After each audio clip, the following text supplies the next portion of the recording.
अक्सर लोगों को ऐसा लगता है कि समाज के अच्छे लोग ऐश्वर्यता को जल्दी प्राप्त करेंगे और इन्हीं अच्छे लोगों में से एक हमारा मार्ग प्रशस्त करेगा। ये भावना पूरे विश्व में है, परंतु सनातन धर्म इस भावना से विपरीत बात करता है। सनातन धर्म का एक ग्रंथ है रामायण। रामायण के अंदर 2 वानरों का जिक्र है। ये वानर आपस में भाई थे। इन वानरों का नाम था बाली और सुग्रीव।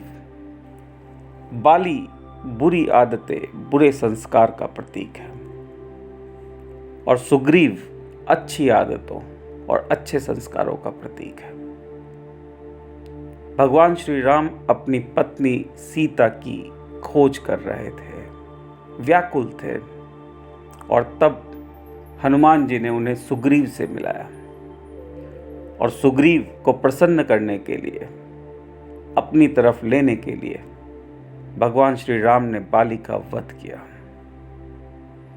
जब सुग्रीव और बाली लड़ रहे थे तो बड़ा मुश्किल था राम के लिए ये पता करना कि इसमें से बाली कौन है और सुग्रीव कौन है।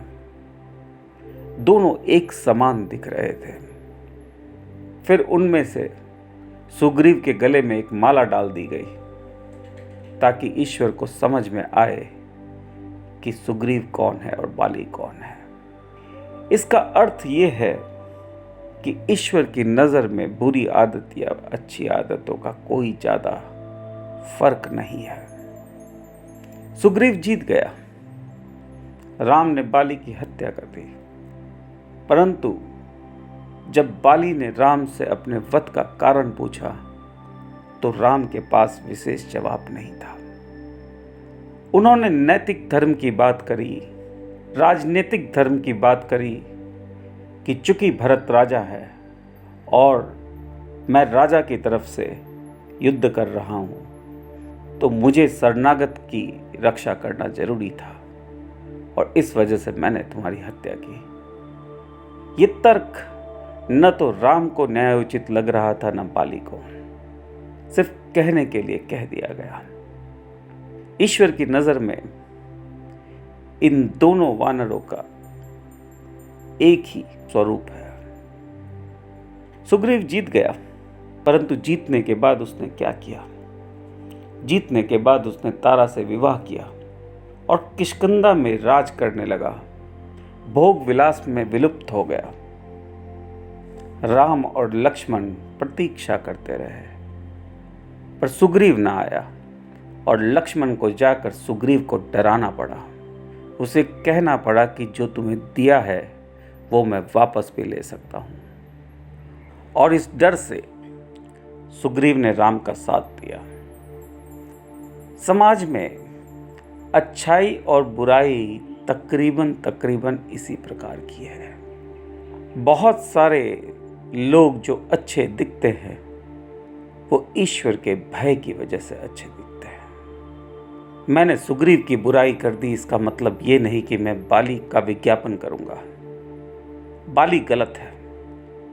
बाली एक ऐसा शक्तिशाली योद्धा है जो रावण को अपनी पूंछ में बांधकर 10,000 साल तक रख सकता है। बाली बुरी आदत है। बुरी आदतें आपके दिमाग को विकसित नहीं होने देती, ये बंदी बना लेती है। रावण जैसे योद्धा को बाली ने बंदी बनाकर रखा, तिरस्कृत करके रखा, घसीट कर ले जाता था अपनी पूंछ के साथ। मनोवैज्ञानिक दृष्टि से यदि आप देखें तो बहुत सारी आदतें जैसे व्यसन, शराब पीना, जुआ खेलना इत्यादि आपके दिमाग को वशीभूत कर लेती है। आपको रावण को छुड़ाना पड़ेगा। बाली की हत्या जरूरी है, पर बाली और सुग्रीव दोनों ही ईश्वर के नजर में एक है। ये दोनों आदतें हैं, अनुशासन है।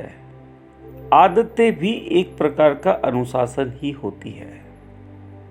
यदि कोई भी कार्य विवेक को पूछे बिना किया जाए या स्वयंभू घटित हो जाए, उसे अनुशासन कहते हैं। वो अच्छा भी हो सकता है, बुरा भी हो सकता है।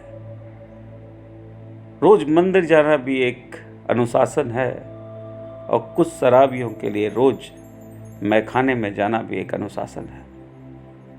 महाभारत की दृष्टि से यदि हम देखें तो अनुशासन को शल्य कहा गया है। कृष्ण और शल्य एक साथ नहीं लड़ सकते। कृष्ण की सेना में शल्य का कहीं कोई योगदान नहीं होगा। अनुशासन आपको बांधता है, आदतें आपको बांधती है। अब वो अच्छी है या बुरी है, इससे ज्यादा फर्क नहीं पड़ता।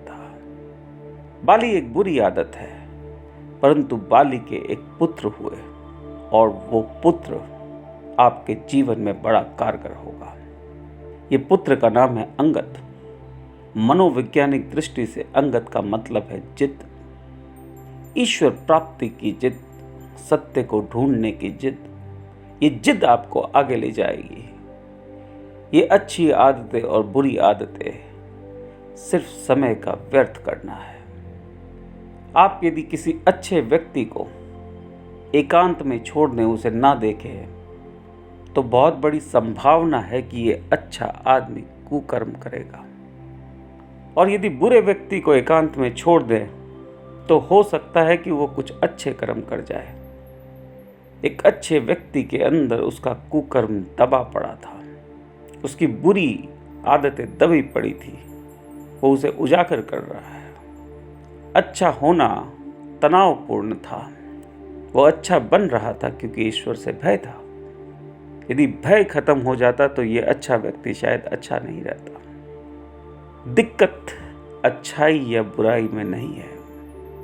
सामाजिक दृष्टि से अच्छा होना जरूरी है, क्योंकि इससे आप समाज के एक अच्छे सदस्य माने जाते हैं, और समाज के साथ सौहार्दपूर्ण तरीके से रहना एक अच्छी बात है। परंतु ये सिर्फ सामाजिक होना चाहिए। इससे आपकी ऐश्वर्यता की यात्रा में कोई फर्क नहीं पड़ना। एक अच्छा व्यक्ति भी दुख पाएगा, एक बुरा व्यक्ति भी दुख पाएगा। जब ईसा मसीह को सूली पे चढ़ाया गया तो 2 चोर और साथ में चढ़ाए गए थे। एक अच्छा चोर था और एक बुरा चोर। सूली पे चढ़ना सबके जीवन का अभिन्न हिस्सा है। भले आप अच्छे व्यक्ति हों, आप बुरे व्यक्ति हों या ईश्वर के पुत्र हों। दिक्कत अच्छाई या बुराई में नहीं है। दिक्कत अच्छा या बुरा करने वाले कर्ता पर है। यदि आप कुरान शरीफ को देखें तो आप देखेंगे कि तकरीबन हर सूरा में ईश्वर कहते हैं कि मैं परम हूँ। भागवत में ईश्वर कहते हैं कि मैं परम हूँ, मैं ही सर्वे सर्वा हूँ। तो क्यों कहना चाहते हैं ईश्वर की मैं परम हूँ? क्या उन्हें आपको प्रभावित करना है या आपको डराना है? कदापि नहीं। उन्हें ये कहना है कि तुम कुछ नहीं हो। ये अच्छा या बुरा कर्म करने वाला कर्ता कुछ नहीं है। जब हमें लगता है कि हम ये अच्छा कार्य कर रहे हैं तो हमारे अंदर अहम जागृत होता है। जो मैं है वो और प्रगाढ़ हो जाता है, क्योंकि हम अच्छा कार्य कर रहे हैं। या यदि हम बुरा कार्य कर रहे हैं तो भी ये मैं बड़ा प्रगाढ़ हो जाता है कि मैंने बुरा कृत कर दिया। ग्लानि से हम प्रगाढ़ हो जाते हैं या अहंकार से प्रगाढ़ हो जाते हैं। ये जो मैं है इसके चारों तरफ एक खोल बन जाता है और बार बार हमारे कार्यों की सराहना या उपेक्षा ग्लानि या अहंकार का जन्म देती है, जो इस खोल को फौलाद की तरह मजबूत करता जाता है। दिक्कत कार्यों में नहीं है, दिक्कत कर्ता के आसपास जो खोल बन रहा है उसमें है। बुद्ध धर्म इसी खोल को अहंकार कहता है। ईश्वर में विलीन होने के लिए खोल फौलाद के जैसा नहीं चाहिए। ईश्वर में विलीन होने के लिए इस खोल को पतला हो जाना पड़ेगा, विलीन हो जाना पड़ेगा। और जैसे ये खोल विलीन होता है, हम ईश्वर के साथ मिल जाते हैं। यही परम सत्य है। अच्छाई और बुराई सामाजिक दृष्टि से कितने महत्वपूर्ण है, इन सब बातों में ना जाएं। अहंकार को ख़त्म करें, कर्ता को ख़त्म करें, मैं को ख़त्म करें, और जब मैं ख़त्म हो जाता है तब ईश्वर की प्राप्ति होती है। आज के लिए इतना ही। धन्यवाद।